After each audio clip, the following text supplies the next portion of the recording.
हाय मो अनुज और आपण स्वागत ओडिशा केट्रे सुभद्रा योजनार पंचम पर्याय टंका मिलवा नहीं एबे आसुछि एक अपडेट जहाँ विषय में आपको जनइबी जदि आपण माने सुभद्रा स्कीम रे अप्लाई करछंती हेले एपर्यंत टंका पाई नाहंती तबे तो निहाती शेष पर्यंत देखंतु ता पूर्व लाइक टे करंतु सब्सक्राइब करनथिले एबे सब्सक्राइब पाखर थिबा घंटी चिन्ह को दबाई दियंतु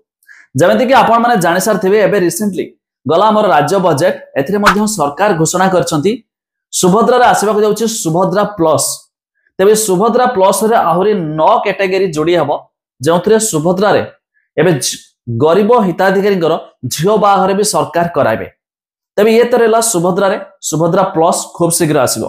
किंतु जो माने नॉर्मली सुभद्रा स्कीम रे अप्लाई करिसंती बहुत लोक हिताधिकारी एपर्यंत टंका मिले नाही जेमिति कि आपण माने जानतु एबे जो रिसेंटली चतुर्थ पर्याय गला ता किछि दिन पूर्व सरकार कहिथिले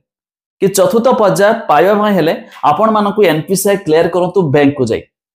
ते बहुत हिताधिकारी करिथिया बेले माने जो मानकर सब ठीक ठाक अछि फिर भी मध्य समानकु टंका आसिनी एबे भी आउर किछि हिताधिकारी अछंती जो माने ई केवासी एपर्यंत करि नाथि बा जो मानकर एनपीसीआई क्लियर मध्य होई नाही तो समानकु तो टंका आसिनी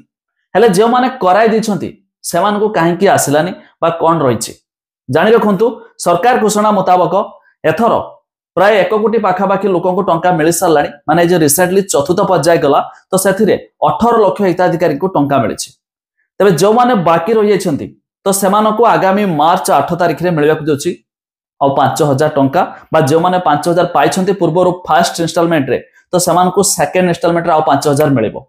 आ जो मैंने टोटाल पाई नाहंती सेमानकु हेतु एका बेले 10000 टंका मिल पारे हेले जानि रखंतु सरकार को घोषणा मुताबिक आपण मानकु एनपीसीआई क्लियर करवा उचित प्लस सुभद्रा पोर्टाल रे ई केवासी करवा मध्य उचित जदि न करिवे टंका मध्य आपनको मिलिबो नाही ता छडा आपण भी चाहले सुभद्रा पोर्टाल रो लिस्ट वगैरह चेक करबा पय चाहउछंती जार वेबसाइट रो लिंक मु दे देबी डिस्क्रिप्शन ले आपण माने जाय मध्य चेक कर दे पारिबे ता छडा मार्च 8 को समस्त वेट करिवे जा भरे